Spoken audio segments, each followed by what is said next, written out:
সুপ্রভাত বন্ধুরা, কেমন আছো তোমরা সবাই? আমাদের গল্পকথার নতুন আরও একটি ভিডিওতে তোমাদের সকলকে জানাই স্বাগতম। ঘড়ির কাঁটায় বাজে হচ্ছে ভোর 5টা 8। আজকের দিনটা ছিল হচ্ছে বুধবার। তো চলো তোমাদেরকে সাথে নিয়ে আজকে সুন্দর ভিডিওটা এখান থেকেই শুরু করে দিলাম। আশা করছি আজকের ভিডিওটাও তোমাদের ভীষণ ভালো লাগবে।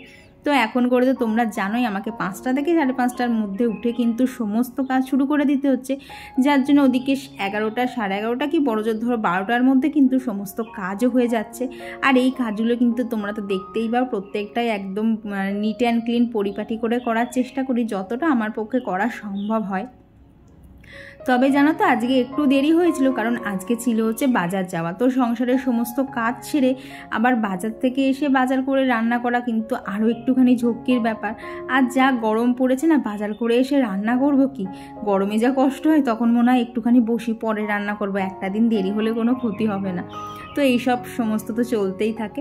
তো এইদিকে দেখো আমার কিন্তু বাসি ঘরটর ঝাড় দিয়ে বিছানা পরিষ্কার করে এখন চলে এসেছি রাস্তা। আজকে আর রাস্তায় না বেশি জল দিতে হয়নি, গতকাল তো ভীষণ বৃষ্টি হয়েছিল, তো সেরকম ধুলো ময়লা রাস্তায় ছিল না, তবু ওই বাসি দুয়ারটা ধুতে হয়, সেই রকম একটা ব্যাপার। তো সেই জন্য ওপরে সামনের দিকে হালকা করে জল ছিটিয়ে ধুয়ে নিয়েছি। আজকে না সেরকম ময়লা বেরোয়নি। তারপর এই যে ওপরে এসে একদম আগে ফ্রেশ হয়ে নিলাম, নিয়ে এবার ড্রেসটা চেঞ্জ করে তাড়াতাড়ি করে যেতে হবে সোজা রান্নাঘরে, কারণ অনেক কিছু রান্নাবান্না বাকি আছে। অন্যদিন তো কৌশিককে ভাত করে দিই, তবে ও আজকে বলেছে আজকে ওকে চাউমিন করে দিতেই হবে, আজকেও কোনো মতেই ভাত খাবে না। গত সপ্তাহে একদিন বাদে প্রায় প্রত্যেক দিনই ও ভাত খেয়ে গেছিলো, আর সকালবেলা এমনিতেই ও ভাত খেতে চায় না। তবে এখন করে যা পরিস্থিতি, ওকে ভাতটা খেয়েই যেতে হচ্ছে, কারণ আবার কখন সেই দুপুরবেলা খাবে তার তো কোনো ঠিক নেই। আর জানো আজকে সকালবেলা এসেই দেখি ওখানে 3টে পায়রা না বসে আছে, আর কি ওদের খাওয়া দাওয়া সমস্তটাই হয়ে গেছে, তবু ওরা বসেছিল। আর এই দেখো বললাম না গতকাল প্রচণ্ড ঝড় বৃষ্টি হয়েছে, তো এই গাছটার তো টবটা এমনিতেই ভেঙে গেছিলো, টবটা নেই। তো যেটুকু বাদবাকি আছে একটু ঝড় হলেই কিন্তু উল্টে পড়ছে। তো এখনও টব আনা হয়নি, কৌশিককে বলবো রবিবারে এনে দিতে, তারপর আবার গাছটাকে টবের মধ্যে বসাতে হবে। তো এদিকে সকালবেলা দেখো করবো হচ্ছে কুমড়ো আলু আর ছোলা দিয়ে একটা তরকারি, যে তরকারিটা কৌশিকের এখন ভীষণ পছন্দের। আর কি ফোড়নে একটুখানি হিং দেই, তো সেই হিঙের গন্ধটা এত সুন্দর আসে, খেতে কিন্তু বেশ ভালোই লাগে। আর ও যেহেতু দুপুরবেলা রুটি খায়, তাই রুটির সাথে এই তরকারিটাও কিন্তু খেতে বেশ লাগে। তো এখানে কুমড়ো আলুর তরকারিটা বসিয়ে দিয়েছি, আর ওই সাইডে একটু ডিম সিদ্ধ করতে বসিয়ে দিয়েছি। তো এইদিকে এখন কুমড়োর তরকারিটা নাড়াচাড়া করে যা যা দিতে লাগবে সমস্ত কিছু দিয়ে এখন এটাকে ঢাকা দিয়ে হতে দেবো, দিয়ে ওইদিকে যাবো হচ্ছে চাউমিনটা করতে। আর মাঝখানে কিন্তু আমার আটাটাও মাখা হয়ে গেছিলো। তো দেখো এইদিকে ডিমটা সেদ্ধ হয়ে গেছে, তো এটা যেহেতু এখন লো হিটে হবে, তো সেই জন্য ওটাকে ছোটো গ্যাসে ট্রান্সফার করে দিয়ে এখন ওখানে ঢাকা দিয়ে দিচ্ছি। তো চলো এবার চাউমিনটা বানিয়ে নেই। তো যেহেতু কড়াটা ওখানে জোড়া, তাই আজকে চাউমিন বানানোর জন্য ব্যবহার করবো আগারোর এই রাইস কুকার। তো রাইস কুকারে এখনও অবধি কোনোদিন আমি চাউমিন বানাইনি, তো দেখলাম মোটামুটি সব রান্নাই যতক্ষণ হচ্ছে চাউমিনটা একবার করেই দেখি না কীরকম হয়। আর তোমরা না দেখলে বিশ্বাস করবে না, এত সুন্দর চাউমিনটা হয়েছিল। তো এইদিকে দেখো চাউমিন পুরোপুরি ছিল না, চাউমিন আর 2 প্যাকেট মতো ইপি দিয়েছিলাম, তো এইটা দিয়েই মিক্স করে আজকে বানিয়েছি। আর এমনিতেও জানো তো চাউমিন আর এইরকম যে ইপি বলো ম্যাগি বলো, এগুলো না মিক্স করে খেতে দারুণ লাগে। তো এখানে নুডলসটা সেদ্ধ করতে বসি, এখানে গাজর ক্যাপসিকাম আলু তারপরে লঙ্কা পেঁয়াজ সমস্ত কিছু এরকম ছোটো ছোটো করে কেটে নিয়েছি, যেরকম করে আর কি চাউমিনের দেয়। আর এদিকে না একটা ডিম ফাটিয়ে তাতে নুন আর ব্ল্যাক পেপার পাউডার মিক্স করে রেখে দিয়েছি, সমস্ত জোগাড় যন্ত্র রেডি। আর এদিকে কিন্তু আমার চাউমিনটাও ভালো করে বয়েল হয়ে গেছে, তো চাউমিনটা একটা ঝুড়ির মধ্যে ছেঁকে তুলে রেখেছি, আর কি জলটা ঝরিয়ে নিয়েছি। তারপর এখন রাইস কুকারের মধ্যে দেখো তেল দিয়ে এক এক করে আলু পেঁয়াজ, তারপর দিয়েছি হচ্ছে নুন আর হলুদ। তো এই সমস্ত কিছু দিয়ে না প্রথমে একটু নাড়াচাড়া করে নিয়েছি, কারণ এই সবজিগুলো সেদ্ধ হওয়াটা বেশি দরকার। তো এইগুলো হয়ে গেলে তার মধ্যে এখন গাজর কুচি আর ক্যাপসিকাম কুচি দিয়ে না একটু ঢাকা দিয়ে দিয়েছিলাম, যাতে এগুলো খুব ভালোভাবে সিদ্ধ হয়ে যায়। আর এখন ওপর থেকে যেই 2 প্যাকেট ইপির মশলা ছিল, তো সেই মশলা দুটো এর মধ্যে অ্যাড করে দিয়ে তারপর যে ডিমটা ছিল সেটা এখানে দিয়ে দিলাম। আমি জানো তো একটু একটু ভয় পাচ্ছিলাম যে রাইস কুকারে আবার ডিমটা ঠিকঠাক ভাজা হবে তো, কিন্তু বিশ্বাস করো ভীষণ সুন্দর ভাজা হয়েছে। আর দেখছো তো কীরকম আওয়াজও হচ্ছে, এত সুন্দরভাবে চাউমিনটা রান্না হয়েছে। তো এখানে সমস্ত কিছুই দেওয়া হয়ে গেছে। এখন ওপর থেকে যে নুডলসটা সেদ্ধ করে রেখেছিলাম সেটাই এখানে দিয়ে দিলাম, দিয়ে নাড়াচাড়া করলেই কিন্তু আমাদের নুডলস একদম রেডি। এত সুন্দর খেতে হয়েছিল, আর সব থেকে বড়ো কথা এর মধ্যে যে এত সুন্দর করে নুডলস হয় সেটা সত্যি যদি আমি না করতাম আমি জানতামই না। আর দেখো নিচে কিন্তু একটুও লেগে যায়নি। আমার জানো তো কড়াই করতে গেলে মাঝে মধ্যে লেগে যায়, তবে এখানে কিন্তু একদমই লাগেনি। তো এই দেখো এখানে আমার রান্না কমপ্লিট। তো ওখানে আমি গ্রিন আলুটা জ্বেলে দিচ্ছি, কারণ এটা এখন খানিকক্ষণ হিটে রেখে দেবো। তো তারপরেই একটুখানি বার করব, তাহলে না খুব সুন্দর একটা আর কি সব কিছু দিয়ে একটা বেশ খুব সুন্দর ব্যাপার আসে। তো এখানে দেখো আমার কিন্তু চাউমিন একদম রেডি হয়ে গেছে। তো চলো এখানে কৌশিককে আগে সার্ভ করে দেই, কারণ গরম তো ওর খেতে একটুখানি সময়ও লাগবে। তো দেখো দেখে কিন্তু মনেই হচ্ছে না যে এটা আর কি রাইস কুকারে করা হয়েছে, দেখে কিন্তু মনে হচ্ছে এটা কড়াইতেই করা হয়েছে, কিন্তু দেখতেই তো পেলে আজকেরটা কিন্তু রাইস কুকারেই করেছিলাম। আর কত সুন্দর হয়েছে, কৌশিকও বলছিল যে খেতে খুব সুন্দর, যে চলো তোমাদেরকে পরে দেখাচ্ছি। দেখো কি সুন্দর হয়েছে না। তো তোমরা যদি এই রাইস কুকারটা নিতে চাও তার জন্য লিঙ্কটা ডিসক্রিপশান বক্সে দিয়ে দিয়েছি, আর কমেন্ট সেকশানেও পিন করে দিয়েছি, তোমরা সেখান থেকে একটু চেক করে নিও। তো এইদিকে দেখো যেহেতু দেখলাম রাইস কুকারটা বাড়ি করেছি, তো ওইদিকে রুটি করতে করতে না এদিকে একটুখানি মুসুরির ডাল বসিয়ে দিচ্ছি। এই রকম ধরো ডাল ভাত, আজকে তো চাউমিনও করা হয়ে গেল, টুকটাক অনেক আইটেমে কিন্তু এই রাইস কুকারটার মধ্যে বানানো যায়। তো এখানে মুসুরির ডালটা ওই এক ফোড়নেই করবো, তেজপাতা শুকনো লঙ্কার পেঁয়াজটা ফোড়নে দিয়েছিলাম, তার মধ্যে নুন আর হলুদ অ্যাড করে যে মুসুরির ডালটা ধুয়ে রেখেছিলাম সেটাই কিন্তু এর মধ্যে দিয়ে দিয়েছি।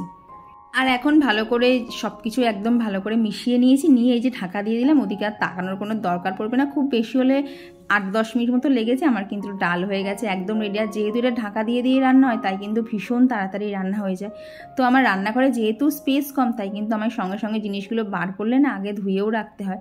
আর না রাইস কুকারটা ধোয়া কিন্তু এমন কোনো বড় ব্যাপার না, নর্মাল যে আমরা ডিশ ওয়াশার দিয়ে বাসন মাজি সেই ডিশ ওয়াশার দিয়ে মাজলেই কিন্তু খুব ভালোভাবে একদম নতুনের মতো চকচকে হয়ে যায়।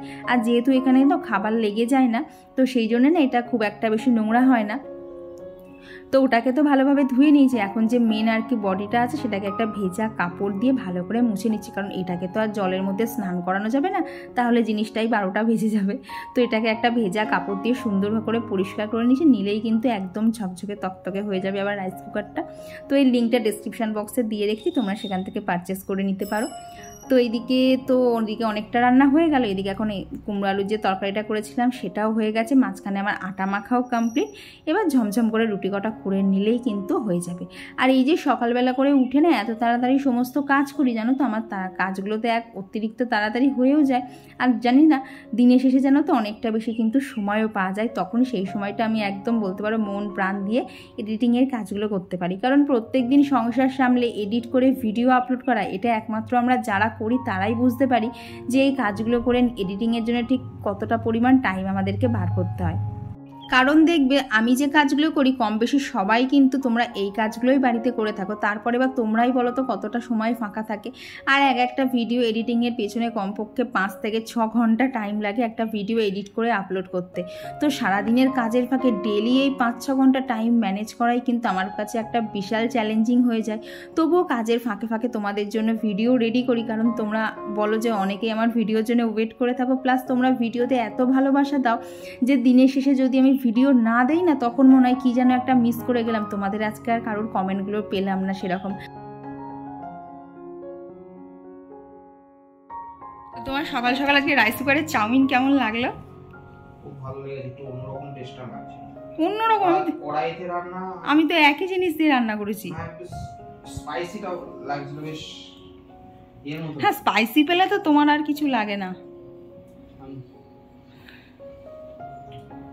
তো ওই যে হাক্কা নুডলস, তো ওই যে ও এখন বেরিয়ে যাবে, আর আমার এখন ঘরে রয়েছে প্রচুর কাজ। ওই দেখো ওখানে মানে জামা কাপড়গুলো উল্টো উল্টো পড়ে যাবে এইরকম অবস্থা, তারপর বাজার টাজার যাওয়া আছে। তো এই যে রেডি হয়ে কৌশিক বেরিয়ে গেল।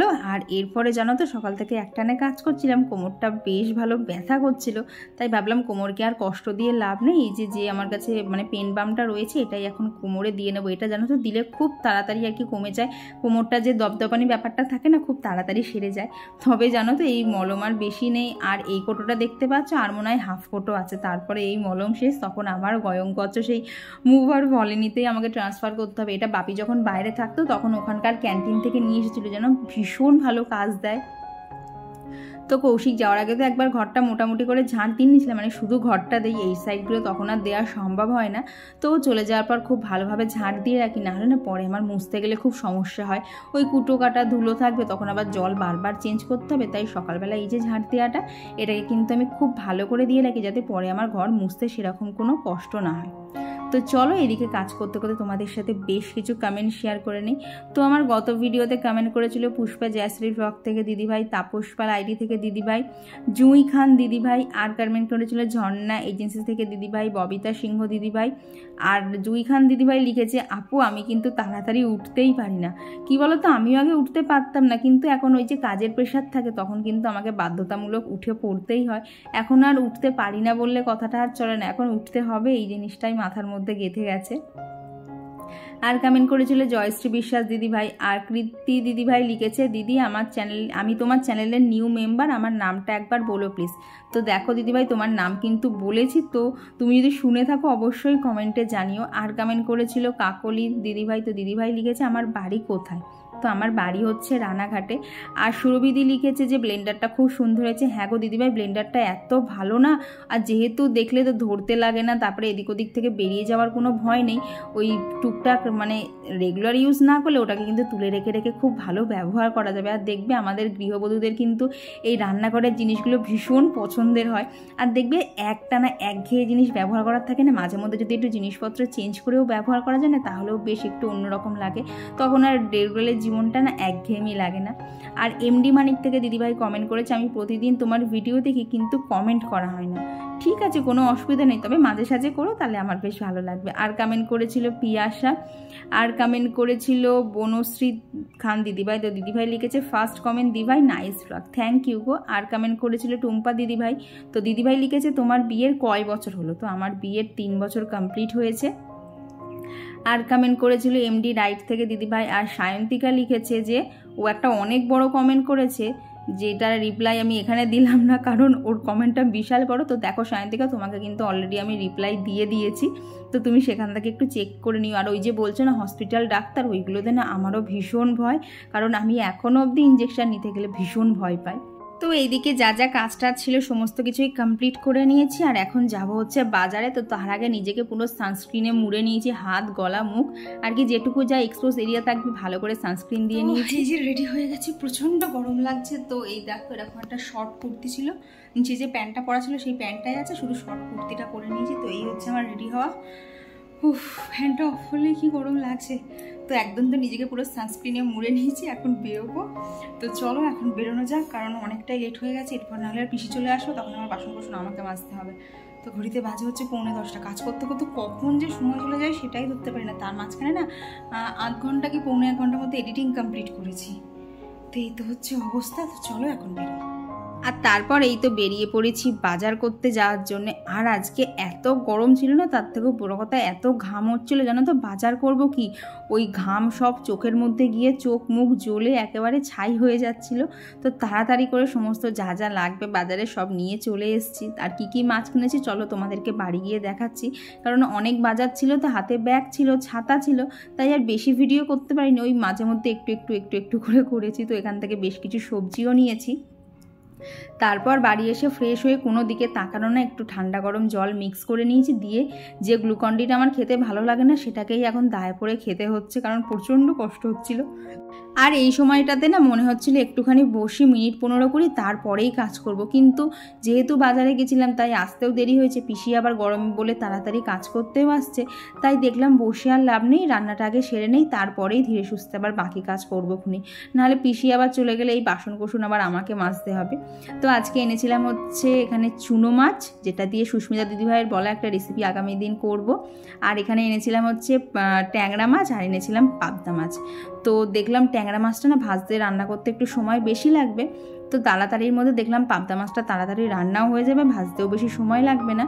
তো ট্যাংরা মাছটা কালকের জন্য তুলে রাখলাম, সাথে চুনো মাছটাও তুলে দিয়েছি। আর আজকে শুধু করব হচ্ছে এই যে পাবদা মাছের ঝাল। আর সকালে তো ওই কুমড়ো আলুর তরকারি করেছিলাম, সেটাও বেশ খানিকটা রয়ে গেছে, সাথে ডাল শাক ভাজা, এগুলো তো কমন জিনিস। তো এদিকে দেখো মাছটায় নুন হলুদ আর সর্ষের তেল খুব ভালো করে মাখিয়ে নিয়েছি। তো একজন দিদি বলেছিল এতে না আটা মাখিয়ে করতে, তবে জানো তো দিদিভাই আমার মনে হলো আটা মাখালে কেমন একটা ব্যাটার টাইপসের হয়ে যাবে না, তো সেই জন্য আমি না আর আটা দিলাম না। তবে জানো তো এইরকমভাবে তেল মাখিয়ে যদি করা হয় তাহলেও না অতটা ফাটে না, আর এমনিতেই পাবদা মাছ যা ফাটে ওই যত যাই করা হোক একটু আদ্র হলেও কিন্তু কড়ার মধ্যে এদিক ওদিক তেল ছিটকাবে। তো আর গত ভিডিওতে টাইম পাস থেকে দিদিভাই বলেছে তোমাকে যারা যারা কমেন্ট করে তুমি তাদের সবার নাম নাও, সবার কমেন্ট তো পড়া সম্ভব নয়।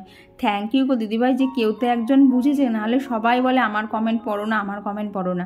এইটুকু ছোট একটা ভিডিওর মধ্যে যদি আমি মানে প্রথম থেকে শেষ অবধি যদি আমি কমেন্টও পড়ি না, তাহলেও দেখবো সবার কমেন্ট পড়া হয়নি, কারণ সবাই এত বড় বড় কমেন্ট করো আর প্রত্যেকের কমেন্ট না ফুলফিল পড়া সম্ভব নয়। তো সেই জন্য বলতে পারো আমি প্রত্যেকের নামটা নিয়ে নিই। আর কমেন্ট করেছিল অঙ্কিতা ব্যানার্জি দিদিভাই সিম্পল লাইফস্টাইল ঋতুশ্রী। তো দিদি লিখেছে যে দিদি আমার চ্যানেলে আজকে 100 সাবস্ক্রাইবার কমপ্লিট হলো, কংগ্র্যাচুলেশনস, এইরকমভাবেই এগিয়ে যাও। আমার খুব জানতে ইচ্ছা করে যে 100টা সাবস্ক্রাইবার হয়েছিল তোমার ফিলিংস কেমন ছিল। আমার তো বিশাল আনন্দ হয়েছিল, মানে মনে হচ্ছিল না আমি হয়তো এগোতে পারবো, কিন্তু ওই 100 থেকে 1000 সাবস্ক্রাইবার যাওয়াটা জানো তো সত্যি কথা বলতে খুবই সহজ, এদিক ওদিক করে ঠিক হয়ে যায়, কিন্তু 4 ঘন্টা ওয়াচ টাইমটাই একটু কমপ্লিট করা কঠিন। তবে যদি তুমি একদম সিরিয়াসলি মন দিয়ে কাজ করো না, সেটাও দেখবে একদিন হয়ে গেছে। তো আমিও চাইবো আমার মতো তোমার চ্যানেলটাও যেন খুব তাড়াতাড়ি দাঁড়িয়ে যায়। তো এইদিকে তো পাবদা মাছের ঝাল হয়ে গেছে, আর দেখলে তো আজকে সাদা সর্ষে কালো সর্ষে পোস্ত কাঁচা লঙ্কা টমেটো সব কিছু দিয়ে করেছিলাম, তো খেতে না খুব সুন্দর হয়েছিল। গরম ভাতের তো মানে জাস্ট ফাটাফাটি লাগছিল, মানে নিজের রান্না বলে বলছি না, সত্যিই খেতে খুব সুন্দর লাগছিল। তো এইখানে এই দেখো বাজার থেকে লাউ কুমড়ো থেকে শুরু করে পেঁয়াজ আর যেন নিয়ে এসেছিলাম হচ্ছে আম। তো আজকে এই যে 3টে 2টো 5টা এই যে একটা 6টা আম দেখছো না, আজকে 6খানা আম পেয়েছি মাত্র 40 টাকায়। তো কৌশিককে যে বললাম জানো আজকে 6খানা আম পেয়েছি 40 টাকায়, ও তো আমাকে সঙ্গে সঙ্গে বললো তুমি নিঘাত ঠকে এসেছো। কিন্তু বিশ্বাস করো আমগুলো এত সুন্দর ছিল না, এখানে না 4টে আম পাকা ছিল, 2টো আম একটু কাঁচা কাঁচা ছিল। তো আমি নিয়েই নিয়েছি, দেখলাম রেখে খাওয়া যাবে, কারণ একদম পাকা নিলে না বেশি দিন রাখা যায় না, কেমন যেন একটা ঝাঁঝালো হয়ে যায়। তো দেখো গামের গায়ে তখনও অবধি কষ লেগেছিল, আমগুলো এতটাই ভালো ছিল। তবে এগুলো গাছ পাকা আম না, মনে হয় কার বাড়িতেই পাকানো, কারণ গাছ পাকা আম হলে মনে হয় না আমাকে এত সস্তায় দিয়ে দিত। তো আজকে টেবিলটাকে ভাবলাম ভালো করে একটু ক্লিন করে নেই, কারণ হাতে না খানিকটা সময় ছিল, আর না টেবিলটা দেখলে না জল জল হয়ে গেছিলো, তো সেই জন্যই আরও করছি, না হলে কালকে করলেও হতো। আর ঘরকন্যা সুস্মিতা থেকে দিদিভাই লিখেছে যে রান্না করা খাবার বা গরম খাবার কখনো প্লাস্টিকের বাটিতে রাখবে না।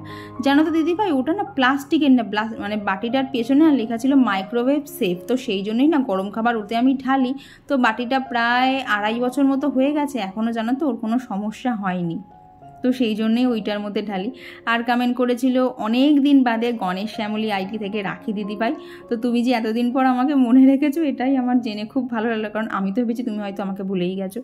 আর কমেন্ট করেছিল কোয়েল বিশ্বাস, আর কমেন্ট করেছিল মৌ লাইফস্টাইল থেকে দিদিভাই, আমাদের ছোট্ট সংসার থেকে দিদিভাই, লোপামুদ্রাদি, রাখি মণ্ডল দিদিভাই, আসিফ ফারজানা ব্লগ থেকে দিদিভাই, ত্রিপুরা থেকে সম্প্রীতি দিদিভাই। তো দিদিভাই লিখেছে your cleanliness is amazing. Thank you গো যে এত ভালো লাগে তোমাদের। আর কমেন্ট করেছিল বিউটিস মেকওভার লাইফস্টাইল থেকে দিদিভাই, কিউটেক্স কুইন থেকে দিদিভাই, ড্রামা কুইন থেকে দিদিভাই, মনামি সরকার দিদিভাই, তাতান শর্টস থেকে দিদিভাই। আর কমেন্ট করেছিল দীপর্ণা। তো তোমাদের সকলকে জানাই অনেক ধন্যবাদ যে তোমরা তোমাদের মূল্যবান সময় থেকে আমার জন্য একটুখানি হলেও টাইম বার করো। তো আজকে ধরো সেই 5টা থেকে শুরু করেছি, তবে সমস্ত কাজ সারতে সারতে না আজকে 12:30 পৌনে 1টা হয়ে গেছিলো। তারপরে স্নান টান সেরে পুজো করে বিশ্বাস করো আমাকে আর খুঁজে পাওয়া যায়নি, কারণ আজকে বাজার টাজার করে রান্না করতে গিয়ে না প্রচণ্ড টায়ার্ড লাগছিলো, তাই দুপুরবেলা আজকে না একটা লম্বা ঘুম দিয়েছিলাম। লম্বা বলতে খুব লম্বা না, ওই 0.5 ঘন্টা থেকে 40 মিনিটই হয়েছিল, কারণ যে মানুষের দুপুরবেলা ঘুম আসে না তার কাছে 0.5 ঘন্টা ঘুমটাই কিন্তু অনেক। তো তারপরে এই যে স্নান সেরে পুজো দিয়ে নিয়েছি। আজকে জানো তো অন্যান্য ফুল সেরকম ফোটেনি, তবে আজকে মহাদেবকে দেওয়ার জন্য অনেক ফুল ফুটেছিল। তো তারপর পুজো কমপ্লিট করে খাওয়া দাওয়া করে এই যে জানলা টালা বন্ধ করে না একটুখানি বললাম না শুয়েছিলাম, তো সেই শোয়াটাই শুয়েছিলাম। শুয়ে না জানো তো বেশ ফ্রেশ লাগছিল। আর দেখবি এরকম না মানে প্রচণ্ড ক্লান্তি অবস্থায় ঘুমলে না হটনট না ভুলভাল স্বপ্ন দেখে গা হাত পা কেঁপে ওঠে, আমারও না সেই রকম হয়েছিল। আমি স্বপ্ন দেখেছি কি জানো, আমি দেখেছি একটা ঘড়ি মানে হট করে ভেঙে পড়ে গেল, আর সেটা পড়েছে আমার পায়ের ওপর। সেইটা দেখে তো ঘুমের মধ্যে চমকে উঠে পড়েছি। তো তারপর বৃহস্পতিবারের কারণে আগামীকাল তো বৃহস্পতিবার, ওদিকে ঠাকুর পরিষ্কার করা, তারপরে এখানে একটুখানি ইস্ত্রি করা প্র্যাকটিস করছিলাম। আর এখন প্রায় ঘড়িতে ওই 7:30 মতো বাজে। ঠিক এই রকম ঝোড়ো হাওয়া, তার সাথে বৃষ্টি হয়েছিল, মাঝখানে কারেন্টও চলে গেছিলো, যার ফলে তো আর ভিডিও করা সম্ভবই হয়নি। খাওয়া দাওয়া কমপ্লিট করে ঘরে এলাম, আর বাজে হচ্ছে পুরো কাঁটায় 11টা। প্রচণ্ড আজকে বৃষ্টি হয়েছে, মারাত্মক বৃষ্টি। প্রায় ধরো 7:30 থেকে হাওয়া উঠে বৃষ্টি হওয়া শুরু হয়েছে।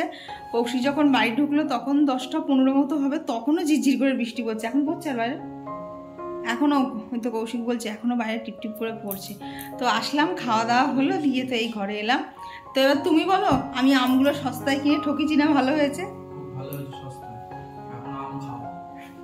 আমাকে আমগুলো, আমি যখন ওকে বললাম জানো 40 টাকায় এত আম পেয়েছি, বলছে তাহলে আম তোমার নিঘাত খারাপ হবে। এখন সেই আমি খাচ্ছে। কি বলতো, আমগুলোকে না দেখেই মনে হলো আমগুলো ভালো হবে, তবে না ওখানে কাঁচা পাকা মেশানো চলে যাচ্ছে না, আমার রেখে রেখেও খাওয়া যাবে।